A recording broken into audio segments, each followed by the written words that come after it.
All right. Good morning, Scott. How are you? Good morning. Doing well. Good, good. All right. So we chatted before this call a little bit. So I want to have you talk to me about some of your prior work history. So let's start off with Circuit City. Talk to me about what you did there and what kind of industry that is. So Circuit City was a big box retailer for electronics. I started out there in the computer department as a sales associate. Was there in that role for about, I'd say, 6 months or so, and then was promoted to department lead for the computer department. I was top sales for 4 months in a row. And then once I became lead, I actually brought our department up into the top area in Florida, the top five for our area.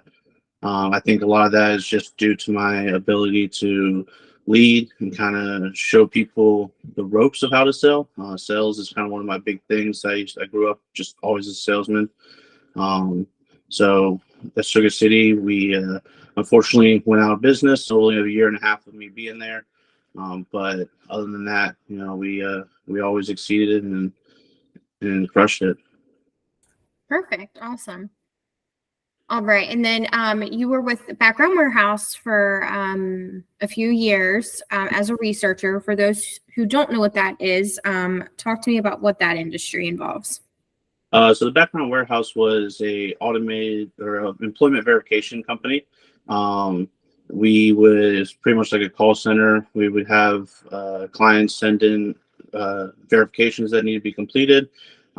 Started out there on the phone, making the phone calls, doing the verifications, and then was promoted to the researcher role, where researcher role would be, a client sends over information that applicant has put down on an application. We try to call that number. It doesn't reach the location they say it is. So then they would send all that information over to me, where I would then have to go through the internet, scour through it, and try to find a good number for that business that they said they worked at, so we can verify that employment. So I did that for about 2-3 years, maybe, if I remember right. And it was just me. I was the only researcher, so I would sit there all day, every day, just hunting down those numbers. Yes, and I'm like we kind of chatted before. I'm familiar with them, so it's a pretty interesting industry in all of the areas that branches off to. So it's pretty involved. All right, so from there, that's when you kind of started your adventure with TrueLeave. So talk to me about where you started with TrueLeave and what you handled, and then all the way up to where you ended with them. Awesome. So I started with TrueLeave, which you don't know it's a medical marijuana dispensary here in Florida. I started with them right when they started their operations in 2016 as just a regular patient consultant in Edgewater. Went there for about 3 months. Was promoted to the product coordinator or supervisor for the brand new location in Palm Coast. Helped set up the store, open that location, hire for that location. Worked there for about a year or so, and then transferred to another location. Where did I go after that? I went to St. Augustine, where I got promoted to assistant general manager. As assistant general manager, I was right there side by side with the GMs, dealing with all the aspects of the business, inventory, money handling, hiring, disciplinaries, business flow. I mean, if you name it, we did it.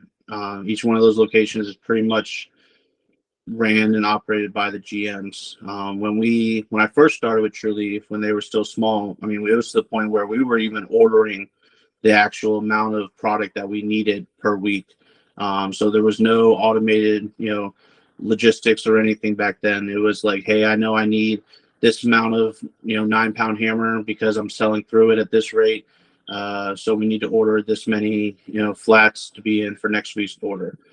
So it was a really good time to learn kind of just how to run a business and how to, be profitable. And if you don't know, TrueLeave, now is one of the largest, if not the largest, cannabis company in the world. based on cultivation and space. We have over 125 locations in Florida, and 13 states now, I believe, licensing. So as an assistant general manager in St. Augustine, we opened that location. It became a $1 million a month location. Wow. And after that, I became GM of the Palaca location, and then worked there as a GM for about 4 months or so, 5 months, and left them. Okay, perfect.